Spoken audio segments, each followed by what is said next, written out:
Thank you, and let's hope we have a lot of fun and entertainment over the next 40 minutes or so. So I'm going to introduce Caitlin Bird, and she's going to introduce the governor/congressman. Yeah, thank you guys so much for coming out today. Can I get a thumbs up from the crowd so that you can hear us? Can you hear us okay? Great. That's much better than our first attempt at Pints in Politics. We didn't get as many thumbs up. So sitting to my left is a man who pretty much needs no introduction. He was first elected to Congress in 1994. He served 3 terms there. Then he was elected to governor in 2002. And then he won a special in 2013 back here in the 1st Congressional District. He held on to that seat until 2018 when he lost in his GOP primary. And now he's thinking about doing something else in politics. So, without further ado, Mark Sanford, and I'm going to let Skylar go ahead and kick it off. I was debating the first question, but let's go with this. You left Congress 8 months ago. What have you been doing for the last 8 months? Do you have a job? Are you on a board or a commission? What have you been up to? What's your income and how are you paying the bills? Well, then you know, if you leave Congress, you have a pension of several $100,000 a month for the rest of your life. You didn't know that? I wish it were so. Just to be clear, I do get a pension. It is $2,000 a month, to be clear as to what the number is. So I don't think I'm going to be able to survive on that. And without going into a complete release of my tax returns with you right now, since that's not popular these days. Let me just say I've put a few things away over the years and have enough to live on. But let's go back to the more important point, which is you just raised the question, let's have a lot of fun and laugh a lot. What was your phrase? That's rather uninviting for me. I don't really want to go there. I'll say this. Here's what I've done since I left. You know how tomorrow never comes, but it finally comes? And so over the almost 25 years that I've been involved in the political process, I would hand off to aides and assistants different papers, different personal effects, and I'd say, when I just put it in a box and I'll deal with it. And so I have a couple of containers, like literally containers like that, down at the farm that became filled with political memorabilia that was collected over 25 years in politics, particularly in the governorship. You'd go to a Rotary and they'd hand you a cup, and I'd just say, we'll deal with it later. Throw it in a box, and I'll deal with it later. And for the first time, I finally had a chance to stop, slow down, and so I went down to those containers at the farm. Hey, I didn't see you there. How are you? But anyway, I'm talking to you. But anyway. And I went down to the farm and I began to unload this stuff. And it was a trip down memory lane. But I figured it's a lot better to deal with it now than to leave it to my boys and all they'll do is sort of throw this stuff away. And it was about, you'd grab one piece of paper and it would be, oh my goodness, I spent months on that particular effort and we either made something happen or we didn't make something happen. So that was the first couple months. Then I had the good fortune to be invited to teach a class for the spring semester at the University of Chicago. And it was a fabulous institution. Kate, one of my students right there in the red dress, Kate waved to everybody. She's now down here in Charleston. But anyway, great, spectacular students. But the weather was dreadful. I completely hated Chicago. Nothing against Chicago locals here, but a little nippy by my taste. It was 45 and raining pretty much every day that I was there. And then I came back, and a couple different things happened. One, let's go back a year to the primary. The night after my election last June, a buddy who's a fairly prominent business guy, a guy who I respect tremendously, called and said, God just cleared your calendar for a reason and I know what it is. And I'm like, so glad you got the direct connect, fill me in. And he said, no, what you need to do is primary the president. And I'm like, are you completely out of your mind? I lost, at least in some measure, because of the president. Have you not been reading the paper? He goes, no. This is a chance to grab the microphone and talk about what you've been talking about for years, because we're not having a national debate, and we're not having a debate amongst Republicans on debt, deficit, and government spending issues, which are absolutely critical to the business climate going forward, absolutely critical to people's savings accounts or retirement accounts, go down the list. And so And so and he said, look, I've made a bunch of money and I'd support you and whatnot. And I've heard all those kinds of conversations at the front end of every political campaign I've been involved in. I'm like, I hear you, I appreciate it, that's flattering, but thanks, but no thanks. And then about 3 weeks later, another friend that called and said basically the same thing in a different version, thanks, but no thanks. And that went on over the last year. And I thought I'd get some kind of epiphany when I was actually at the University of Chicago as to what do you do? And a buddy of mine down in Beaufort called and he says, you know what, you're never going to get an epiphany because your brain is working, you know, it's a preposterous idea at many different levels. But the fact that you haven't been able to totally discard it is telling you, your gut's telling you something else. And so to answer your question in very long-winded form, that's what I've been up to since I left. I've been putting things away. I've been at the University of Chicago. And the last month that I've been home, I've been contemplating this bigger idea of what do I do? And a key tipping point for me was this. I watched 2 Democratic debates, and I recognize many Democratic friends here, and I just say this with all due respect, wherein there was not one sentence allocated to debt or to deficits or government spending on the Democratic side, either by a panelist or by one of the candidates themselves. And then concurrently, on the Republican side, we have a president who has outlawed and said we're not going to touch the very things that drive our debt and spending. And so we find ourselves in a no man's land wherein, did you know that 8 minutes ago, the budget deal was just passed the House, 8 minutes ago. And that budget deal, Republicans would have been going nuts if it had been Obama, and yet there's essentially not a peep, because that budget deal will add $1/3 trillion of new spending just over the next 24 months. It completely blows through the sequester and the budget caps that had been the only instrument of financial discipline in Washington, and it adds $2 trillion of debt to the national debt that all of us own cumulatively. And I'll get on my soapbox in a little bit and come back to some debt and deficit numbers that I know you're dying for, but that's the quick answer, very quick answer to what I've been doing over the last 8 months. That was a quick answer. Well, let me, you broached something that I want to follow up on, and one is you had a feud with the president over releasing his tax returns. If you run for president, will you release your tax returns? The answer is yes, I would if I do that. I've not crossed that bridge. I've long believed it. I've released them a couple times already. I released them twice as I became the Republican nominee for governor of South Carolina. It was our tradition in the state. And regardless of where you're on that particular debate, my point has been that this is a 50-year tradition that has served our country well, whether you're a Republican or Democrat, in being able to look at returns on both sides. And the more important issue has always been, it's not about the presidential tax returns. It's about down-ballot returns. And so for the 50 governorships across the country and the nominees both on the Republican and Democratic side, if it's not released at the federal level, believe me, folks at the gubernatorial level are going to quit doing it. So the answer is yes, but you always have the gotcha question. You've been doing that for 25 years.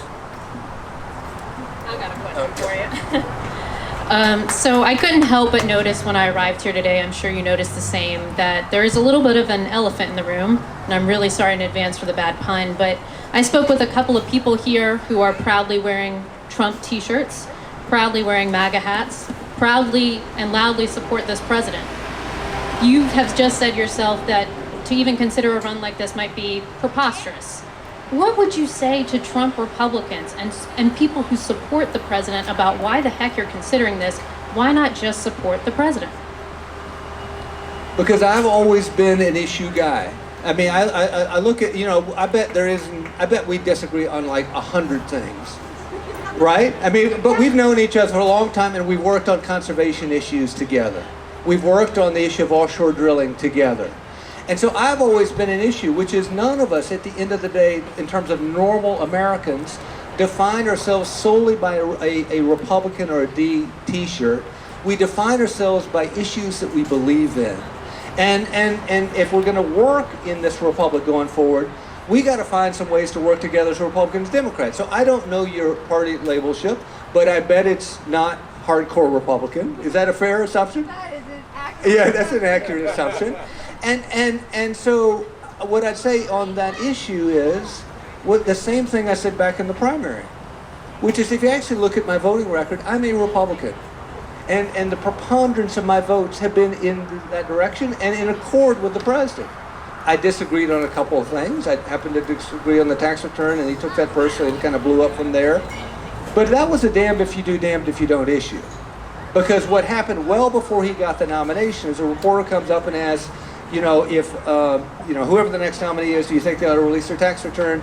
And it was not illogical that they would come to me because I was, at that time, I think the only former governor who was in the House of Representatives, and they knew I'd release my tax returns. I said, yeah, I think they ought to. Then they come back after Trump gets the nomination, and they say, what do you think? And your choices are, do you go back and now reverse yourself? And you see some Republicans like doing backflips these days, reversing themselves on a lot of stands that they had for years and years before that. Or I'm not saying like who, or do you say, this is what I said, this is what I believe, and I stand where I stand. So what I would say to fellow Trump Republicans is that we agree on more than we disagree on. There are a lot of issues we agree on. But what I'd say is the one thing that I would disagree with my own party on, and with the president in particular on, is the issue of spending. He has not led on that. I put out a Facebook post about an hour ago that talked about what he said in condemning the 2013 debt deal. The debt ceiling raise deal.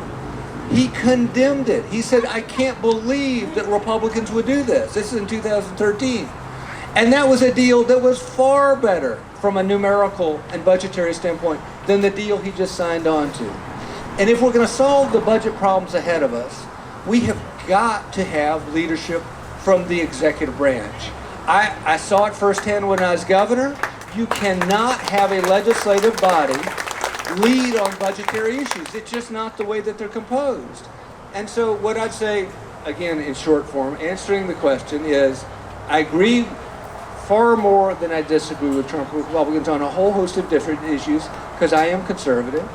But there are a number of things that I disagree on, chief among them the way that we're spending money. Let me give you one last data point on this front, and I'm elongating this answer, but it's an important one. If you're a social progressive and you care passionately about social equity, you ought to care about the debt and the deficit issue. And I say that because there is, our founding fathers promised us life, liberty, the pursuit of happiness. But if you look at this notion of pursuing liberty, how exactly do you do that if you are saddled with more than a student debt, but ultimately the mother of all debts, which is your share of the national debt going forward? Because Lawrence Kotlikoff at the University of Boston has done a study on a thing called generational accounting. And what it says is a child born into America today will be looking at an 82% tax rate to be able to keep our government solvent. So if you're from the left, you'd say, wait a minute, this is the mother of all inequities. This is wrong that you'd saddle the next generation with government that's consumed now and the bill is handed to the next generation. If you're a defense hawk, you'd say what's going on right now is wrong, because in just 3 years, in 36 months, we will spend more on interest than we do on the national defense. Think about that again. We will spend more on interest than we do on the national defense. The fastest growing category of the federal government that you and I own is actually interest cost. I could come up, again, I'll come back to it so that I don't elongate these questions and answers too much.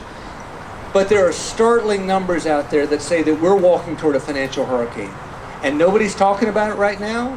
And whether you're a Republican or Democrat, it's going to have incredible impact in our lives, because I would believe, based on the numbers that I looked at back when I was at the University of Chicago and during this time that I've had to look at numbers, this storm will be as significant as the Great Depression, at minimum as great as the 08 financial crisis that wiped out a whole lot of families and a whole lot of dreams across this country.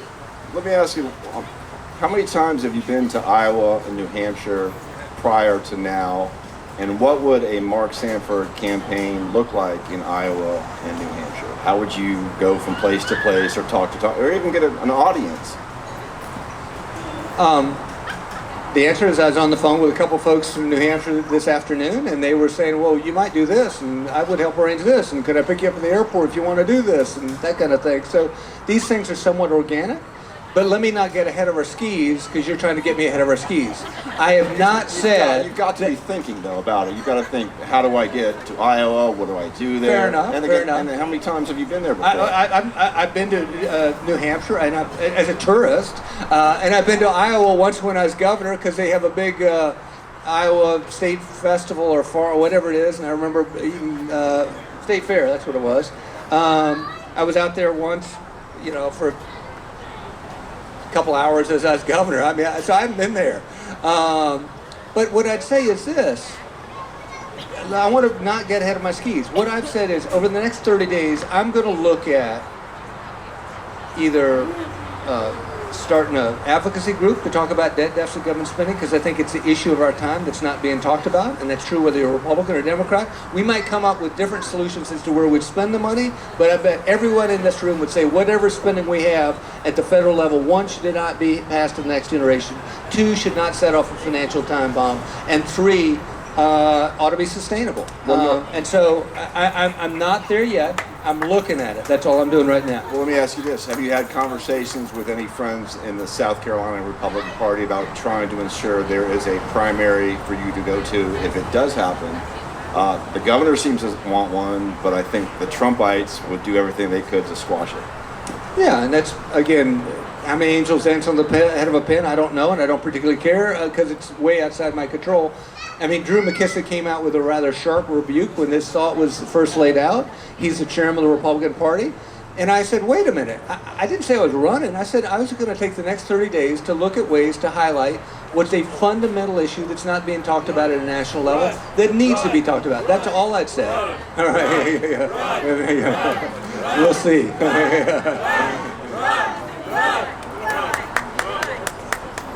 So just last week you went public with this mulling that you're doing over whether or not to proceed with a GOP presidential bid, whether or not to pursue an advocacy group.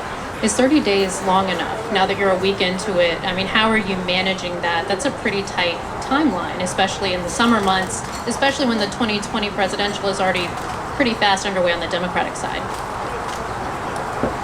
Yeah, I mean, when we had our interview, what I said was around 30 days. I didn't say precisely 30 days, just to be clear. And so, I mean, it'd be tough. It would be tough to pull it off if you decide to go that route within a 30-day window. I don't know that it's achievable, but around 30 days, I'll make the decision. So you feel like you have, so you do feel like you have long enough in that window, 30 days with an asterisk next to it, that you will get that clarity and that epiphany point. Okay.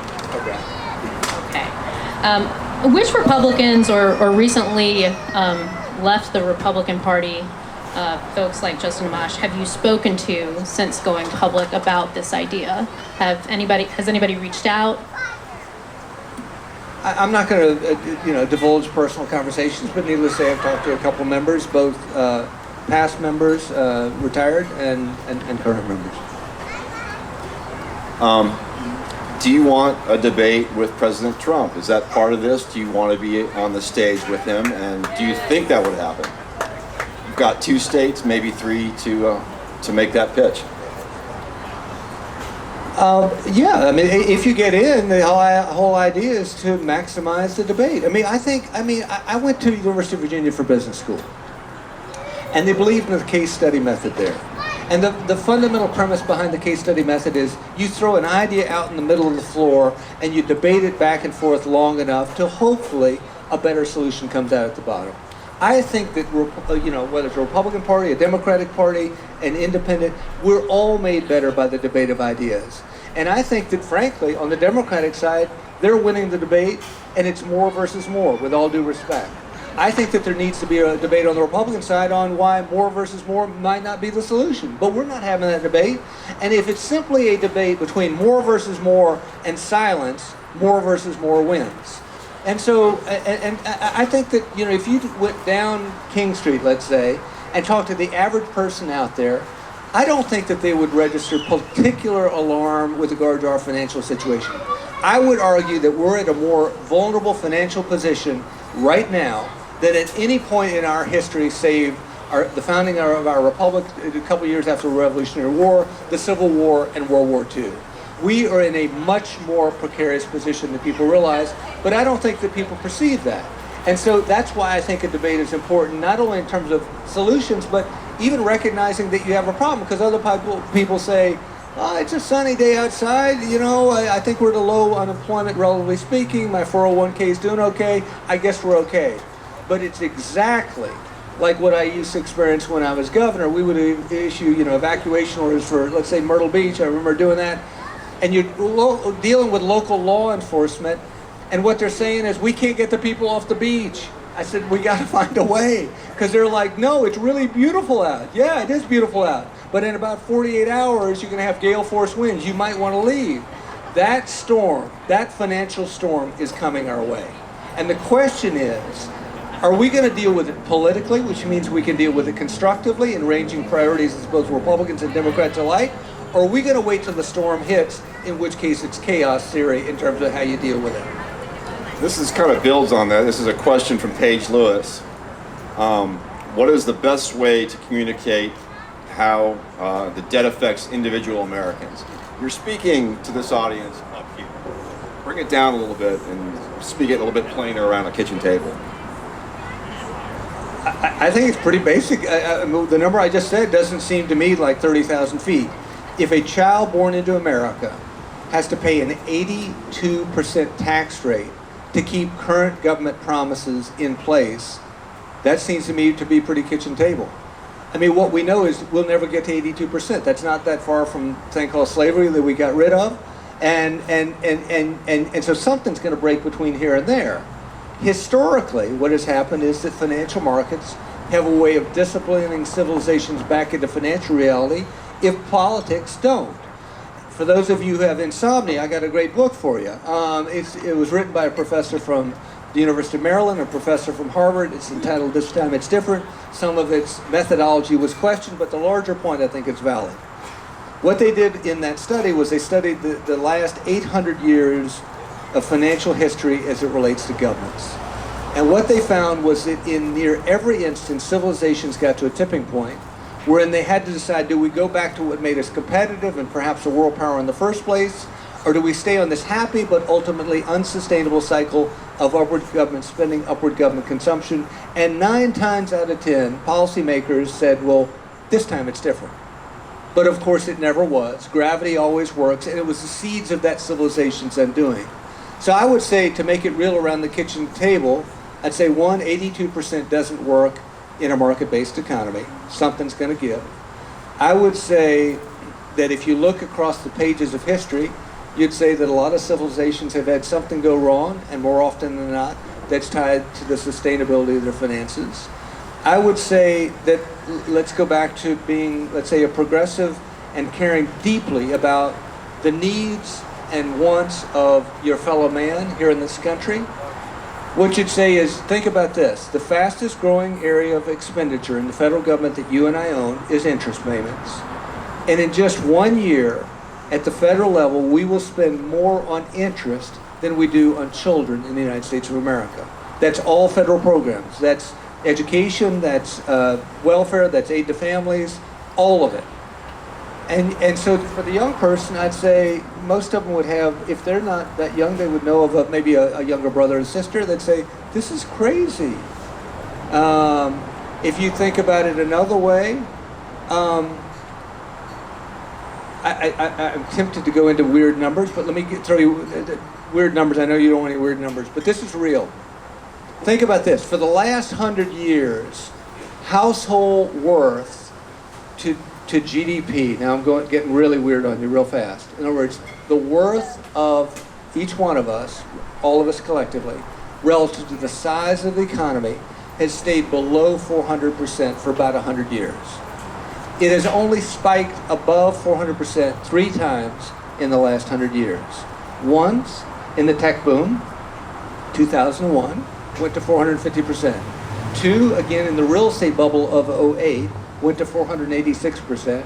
And today, it's at 535%. What's that mean in English?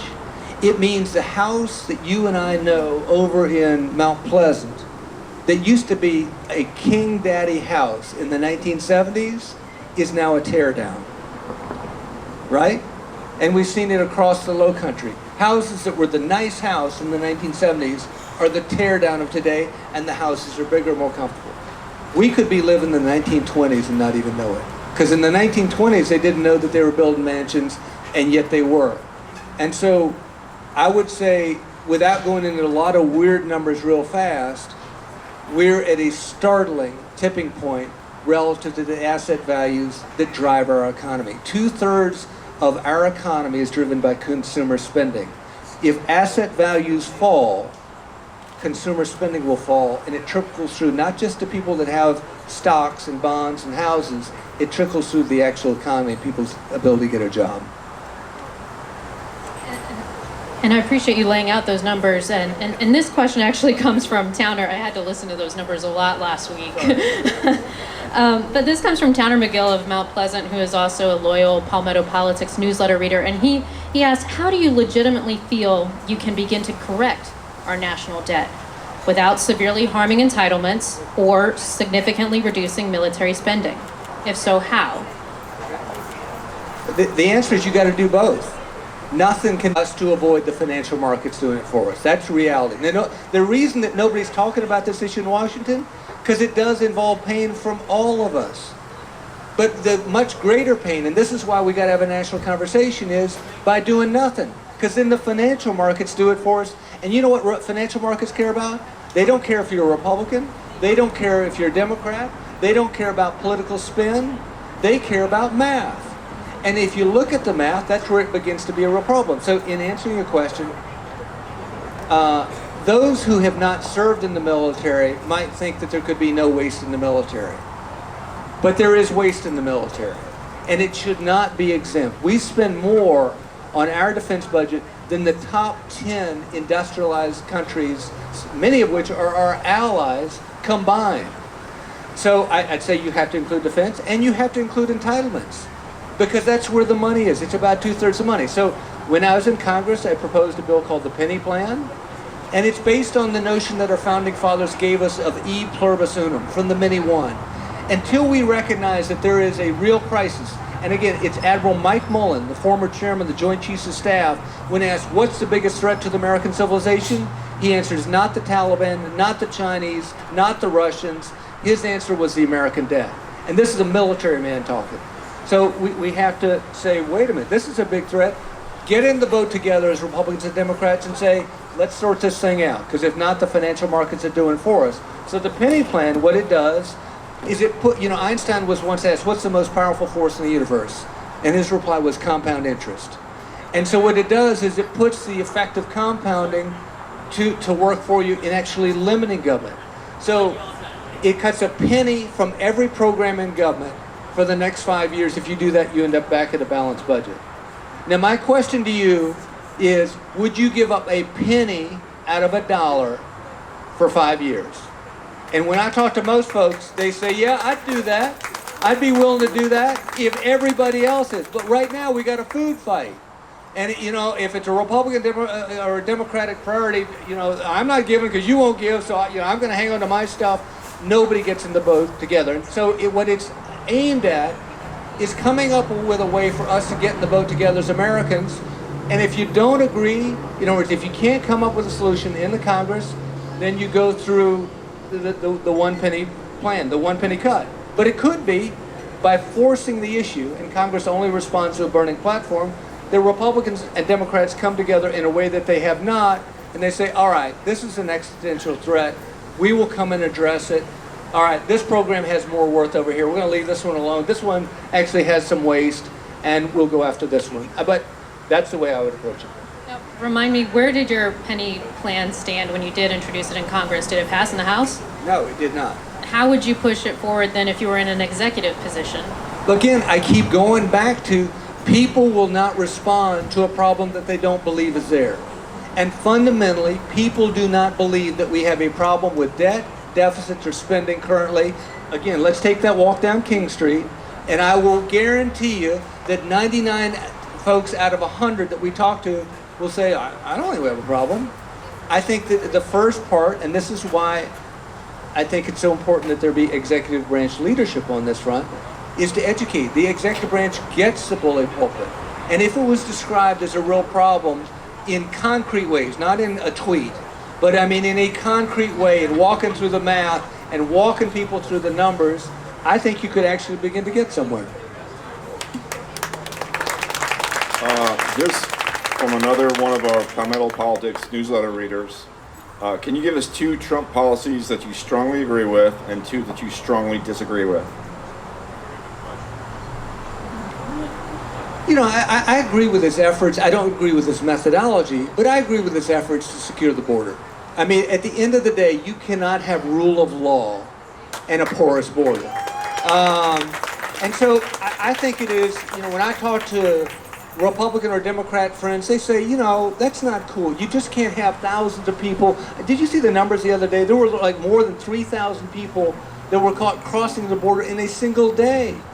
And so it's not fair to the people who have waited in other parts of the world for a ticket to get in, and they go through a lengthy process. So if you're going to have rule of law, you ought to say we ought to have a secure border. So I agree with, again, not at times some of his methodology, but what he's trying to do there, I think it's important. What methodology? What's that? What methodology? What methodology on what? That you disagree with? I think that he at times creates its own problems in making everything a food fight. But anyway, as to the second question, I would say that I agree with some of what he's doing in terms of trying to nudge China on the way that they have abused the notion of intellectual property rights. Again, it goes back to cornerstones of our society: rule of law, private property rights. And you can't have private property rights if somebody can just grab your stuff and run with it. And in many cases, Chinese, not necessarily at a governmental level, but certainly at a corporate level, which is then controlled in some cases by the government, has abused that. I think that what he's trying to do there and nudge them is absolutely right. What do I disagree with? I disagree with his tone. I think that, you know, we're all, at the end of the day, got a lot more in common than we got to disagree on as Americans. And at times, I was asked about the 4 folks that he's been after here lately. I said, regardless of how you view the comments, there's a bigger issue there, which is the institutional framework that our founding fathers set up. And the institutional framework that our founding fathers set up was designed to foster debate. It meant that you could hold a view 180 degrees different than mine, and I could hold one different than you, and you know what? You're not sent home, and I'm not sent home. Nobody leaves the room. We sit there as Americans. We stay in the room, and we debate it out to the point where we're both exhausted. We say, we're just going to continue to disagree on this one. Or we say, you know what? There's a little bit of common ground. But the idea of sending anybody home from the debate in America, I think, is something at odds with the American tradition, which is what our founding fathers set up, which is we stay in the room. And so I would disagree with tone a bit. There's some other things, but I think it's less important than the larger debate I'm trying to foster, because you're trying to make me into a candidate, and I'm not a candidate. I'm a guy trying to raise the issue of debt and deficit right now. Only you can make yourself a candidate. Let us know if you file. Who are you leaning on for advice right now? I mean, you've got to get out of your own headspace. You've lived in this world of analyzing the numbers of debt, deficit, and government spending, but even you have to lean on people to figure out what the right choice is moving forward. Who is that? I mean, it's the beauty of being a low country boy. I mean, Donnie's getting his car. Donnie's leaving. He didn't know we were talking about him right now, but I mean, I know Donnie, and I asked Donnie. I see John over here. I'll ask John. I mean, I can go down the list of a lot of folks, of faces that I recognize, or more importantly, faces that I don't recognize, and say, what do you think? Again, I'm not delusional. I know it's a preposterous idea if I go that route, but it might give us, collectively, a microphone for raising an issue that's not being raised in D.C. right now. As to who do I talk to, I talk to all kinds of folks because my phones have been lit up over the last 10 days or 9 days or whatever it's been from literally across the country. I was talking to a guy from Chicago who'd been in the Navy for 30 years. He's saying, hey, if you do it, you want whatever. I was talking to a guy from Michigan this afternoon, and he's saying, well, you know, I could do this, that, whatever. I was talking to a guy from New Hampshire earlier today. I was talking to a lady from New Hampshire earlier today. I'm trying to talk to as many people as I can to say, is there a credible way of elevating this conversation that I think we all need to have? All right, well, I'm getting the time's up signal on that, so everyone give yourself a round of applause. And for all of us up here, thank you very much. Thanks to the Container Bar. Please subscribe to the Post and Courier political newsletter, and stay tuned. We'll have at least 2 events, and we're trying to arrange something in August. We're trying to arrange something with Senator Tim Scott to be announced. His schedule's nutty, so just keep looking, watching, and follow the Post and Courier. Thank you, Congressman, Governor, and Can I have the last word? your last word. I just want to say, some of y'all in this room have been political opponents over different periods of my life. Some of you have been political proponents. Barbara, hello.